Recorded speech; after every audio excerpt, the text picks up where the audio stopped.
What is a healthcare program? A healthcare program is a set of actions developed by a government with the aim of improving the health conditions of the population. The authorities promote preventions, campaigns, and to ensure democratic and mass access to medical centers. In addition, it also pertains to various activities that has a primary objectives, which is to establish a firm healthcare system for the people to reduce and eliminate morbidity and mortality, to promote an efficient healthcare services and assistance, and to educate people to have an adequate regards on their health condition. Ano nga ba ang healthcare program?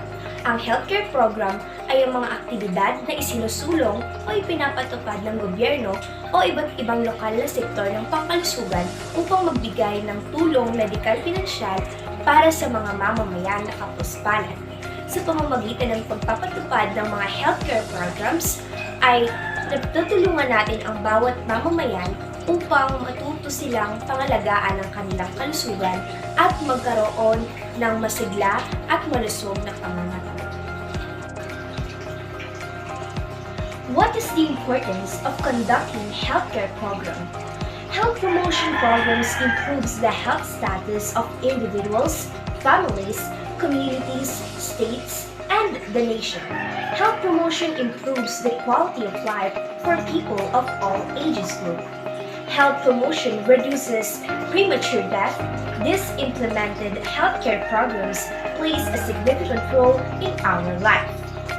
It is pivotal to develop various healthcare programs to comprehend health literacy, to provide an efficient healthcare system for the people, to give a healthcare insurance, and to promote a healthy well-being which is free from risk of illnesses. So here are the objectives of primary healthcare. Number 1. Improvement in the level of healthcare of the community. Hindi lang first aid ang maaaring maibigay ng healthcare sa inyong komunidad, kundi libreng gamot, libreng check-up, libreng immunization shot, at iba pang programang pangkalusugan. Number 2. Favorable population growth structure. Sa pagkakaroon ng mga healthcare programs, ay maaaring makontrol o maagapan ang paglago ng populasyon sa inyong komunidad. Number 3. Reduction in the prevalence of preventable, communicable, and other diseases. Sa pamamagitan ng pagkakaroon ng healthcare programs, ay maiiwasan natin ang pagkakaroon ng mga nakakahawang sakit o mga nakamamatay na sakit. Number 4. Reduction in morbidity and mortality rates, especially among infants and children. Ang pagkakaroon ng healthcare programs ay nakatutulong upang mabawasan ang mga taong nagkakasakit at ang bilang ng mga taong namamatay, particular na sa mga musmos na bata at mga sanggol. Number 5. Extension of essential health services with priority given to the underserved sectors. Ang pagkakaroon ng mga healthcare programs ay nakatutulong sa mga taong kapuspalad at nangangailangan ng medikal na tulong. Number 7. Improvement in basic sanitation. Ang pagkakaroon ng mga healthcare programs ay nakatutulong upang matutunan ng mga tao ang importansya ng pagiging malinis sa kapaligiran at sa sarili. Nakatutulong ito upang magkaroon tayo ng malusog na kalusugan at masiglang pangangatawan. Number 8. Development of the capability of the community aimed at self-reliance. Ang pagkakaroon ng mga healthcare programs ay nakatutulong upang matutunan ng mga tao ang pagtutulungan at pagkakaisa sa gitna ng krisis na kanilang kinahaharap. And lastly, maximizing the contribution of the other sectors for the social and economic development of the community. Hindi magiging matagumpay ang paglulunsad ng isang healthcare program kung walang mga local sectors or local government units na tumutulong upang matugunan ang pangangailangan ng isang komunidad, particular na sa programang sa pamamagitan ng pagdodonate at pagbibigay ng mga cash assistance. Mas lalong magiging maganda ang pagbibigay ng serbisyo ng isang komunidad, particular na sa programang pangkalusugan. Good afternoon, BSTMB 2021. I am your host, Patricia Antorino, and for today's discussion, I will discuss about one of the NSTP-CWTS service components, which is Care for Health. This area aims to give knowledge on medical-related fields and extend health services needed in the community. It includes medical services like first aid operation, vaccination, info dissemination, basic life-saving seminars, health or nutrition technical assistance, and training of you to be first aid assistants. In this kind of perilous pandemic that we've been experiencing in our current situation, a healthcare program plays a monumental foundation that provides various indispensable medical assistance in every affected citizen. Our government and the Department of Health implemented a firm and efficient healthcare programs that will cater all affected individuals of the malignant COVID-19 pandemic, such as free vaccination and booster shots, providing personal hygiene kit that includes face mask, alcohol, sanitizer, and etc. Also implementing an inflexible ordinance to prevent the contagious spread of the virus. It is rightly said that health is wealth. Changing lifestyle habits, increase in pollution levels, and many other factors have a severe impact on an individual's health. This may cause various health conditions and medical diseases. Medical costs associated with the treatment of such diseases are increasing rapidly. So having a healthcare program has so many advantages and benefits. So let me discuss to you the 5 benefits of developing a healthcare program. Number 1. Increase access to health services. Primary care helps to increase access to health services, which is important to isolated or deprived population groups that may not have the means to access these services otherwise. As the main port of entry into the healthcare system, primary care providers are available to help individuals to understand and discuss their health and any particular problems that they may be experiencing. In case of a need, a referral can be made for more specialized ones. Dito sa number 1, increase access to health services, alam naman natin na hindi lahat nagkakaroon ng healthcare services, lalo na yung mga nasa probinsya o yung mga liblib na lugar. So if madadevelop pa yung healthcare programs natin, mas matutuunan ng pansin yung mga nasa liblib na area para naman mabigyan sila ng mga health services like sariling nurse, sariling health centers, mga doctors, para naman yung mga problems nila sa kanilang health condition ay matuunan din ng pansin. Number 2. Focus on prevention. Primary care places a strong emphasis on preventative interventions. These are particularly generic changes that have an impact on many aspects of health, such as breastfeeding, stop smoking, staying physically active, and eating a healthy diet. In the United States region with a higher ratio of primary care physicians to population correlated with reduced rates of smoking and obesity. Dito sa number 2, focus on prevention. May example ko dito is yung generation ngayon, yung era na pabata ng pabata yung nai-involve into smoking cigarettes or drugs, ganyan. So mas madedevelop pa yung healthcare programs natin. Parang mas makakapag-focus sa paggawa ng mga campaigns na nagdi-discuss ng maaari nilang makuha o yung mga sakit na maaari nilang makuha into smoking and doing drugs. Like yung paghina ng resistensya, paghina ng baga, pagkasira ng mga ngipin, or even can lead to lung cancer. And next, pwede rin ipasok sa campaign ads yung like ngayon, puro online, yung mga trabaho, ganyan, work from home, ganyan, yung puro online games, even education, online school lang.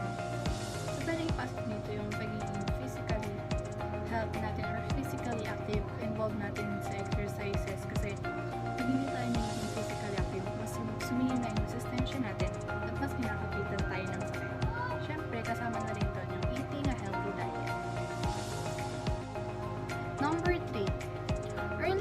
management of health conditions.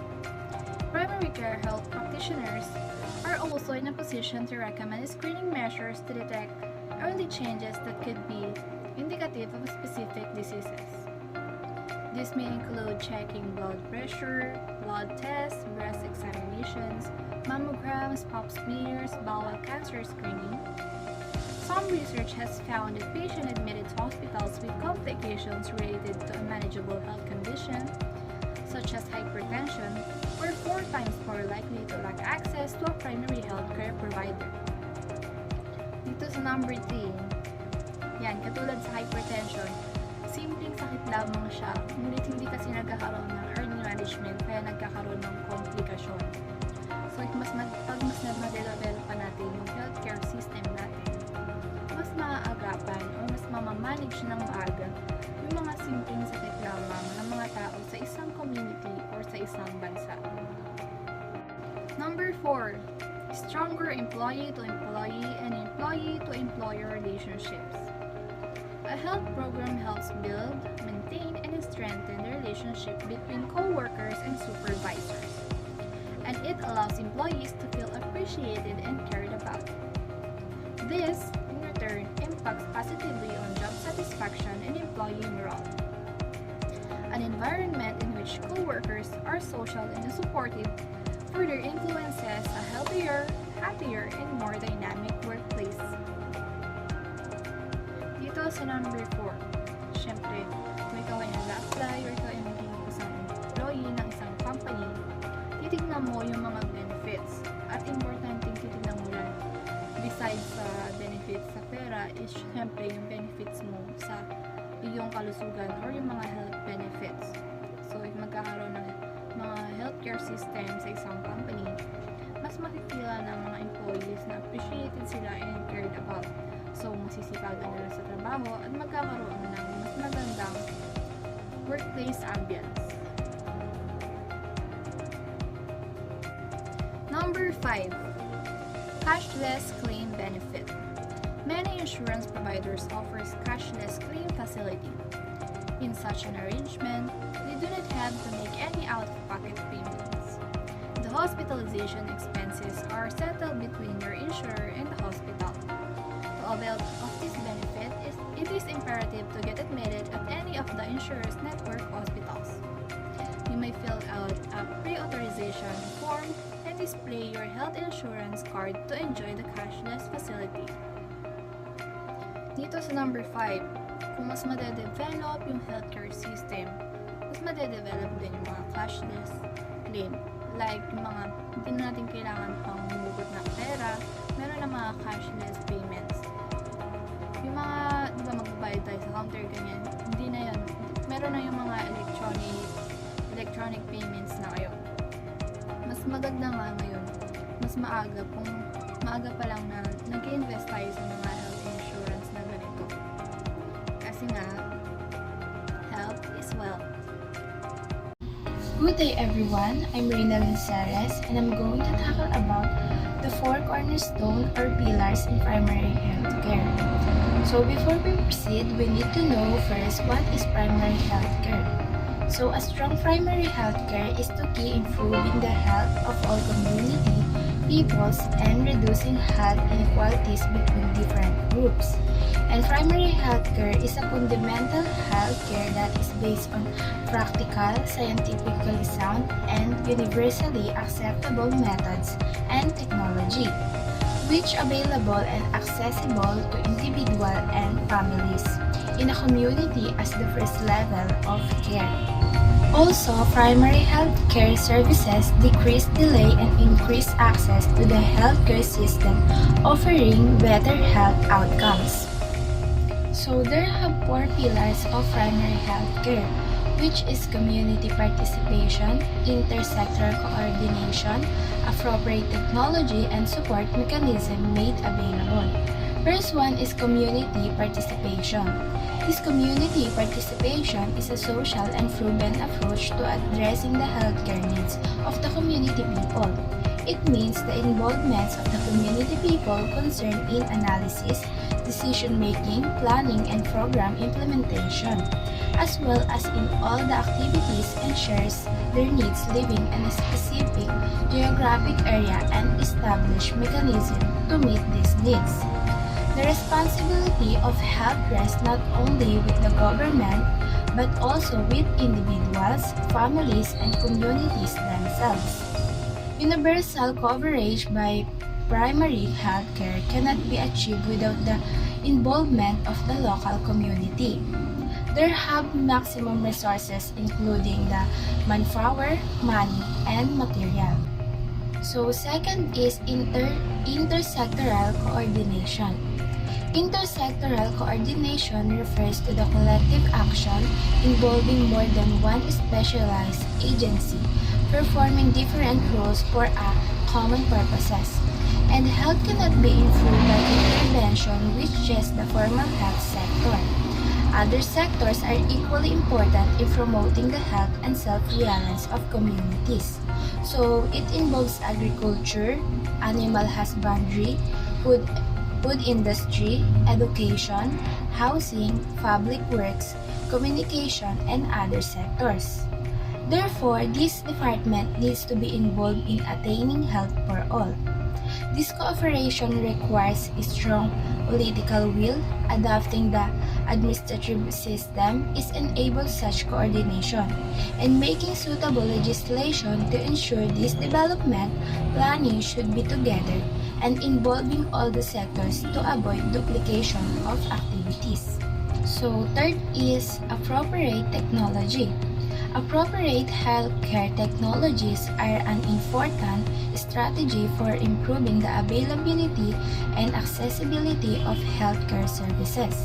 It has been defined as technology that is scientifically sound, adaptable to local needs, and acceptable to those who apply it and to whom it is applied, and that can be maintained by people themselves in keeping with the principle of self-reliance with the resources the community and country can afford it.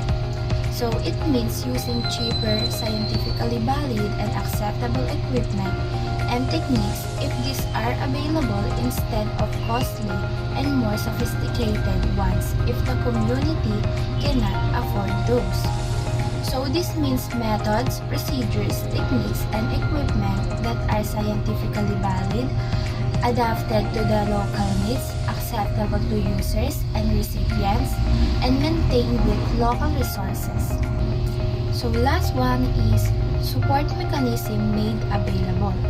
The main target of primary healthcare is available and accessible at least to essential healthcare and first-level referral facilities all over the universe. Support mechanism is vital to health and quality of life. And also support mechanism in primary healthcare is a natural of established process by which something brought about to enhance the quality of life and provides a buffer against adverse life events. In the support system, people get personal, physical, mental, spiritual, and instrumental, and sometimes informational. That is very important to meet the primary healthcare goal. Also, primary healthcare depends on the adequate number and distribution of trained physicians, nurses, community health workers, allied health professions, and other working as a health team and supported at the local and referral level.